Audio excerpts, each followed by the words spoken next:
Morrison's, the religious discrimination bill, Scott Morrison's religious discrimination bill, it's hit another snag, and this time it's two Liberal state governments that are causing troubles. You've got the New South Wales and Tasmanian state governments have reportedly raised concerns with the Commonwealth. It's Sophie here, I've just dropped out. Override their own anti-discrimination legislation.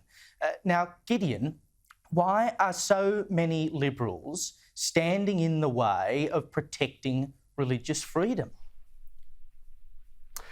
Look, Caleb, I'm not a huge fan of this religious discrimination bill either. I think it's typical Morrison government playbook. It's a cynical play aimed at, capturing the base, which in the end pleases really nobody. But what I'll also say is that I can't understand why any Liberal government would go into bat for these awful state-based anti-discrimination laws. Now, discrimination is bad, racism is wrong and evil, but anti-discrimination laws in the main tend to just be weaponised by groups of agitators to silence people and to interfere with free speech. I'll give you an example. In Tasmania, one of the governments, I might add, that is complaining about the overriding of their state anti-discrimination laws. In Tasmania a few years ago, the Archbishop of Hobart, Julian Porteous, was dragged down to some kangaroo court for breaching their anti-discrimination laws because he handed out a booklet containing the church's teachings on traditional marriage. Now, why would any government calling itself a Liberal seek to perpetuate silencing honest and good faith religious proselytisation in this way? I just don't understand it. So maybe if these state governments had done a good enough job at abolishing these laws to begin with,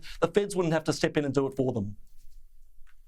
Yeah, and see, Gideon raises a good point here, Sophie. When you start legislating one person's rights over another, i.e. this religious discrimination bill, you ultimately impinge on someone else's rights in the process. So it's a question of whose rights are more important than another person's rights, a la this business about the Israel Folau clause, which basically means you can say what you want as long as you believe it and you can't be sacked for it. So I could be a Muslim and go and join a Christian organisation, and then after getting the job, carry on about how I think Christians are terrible and Christianity is terrible and I don't believe in it, and my employer can't sack me for it, even though I don't believe in anything of the people I'm working for. I mean, how is that good for freedom?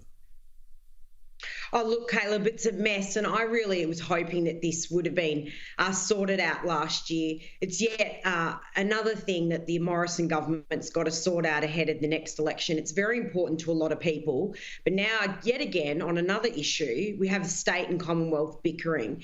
And I think Australians are getting sick and tired of this, where we're not all one. We're all fighting over so many different issues, and this is just another one to add to the table ahead of the upcoming federal election.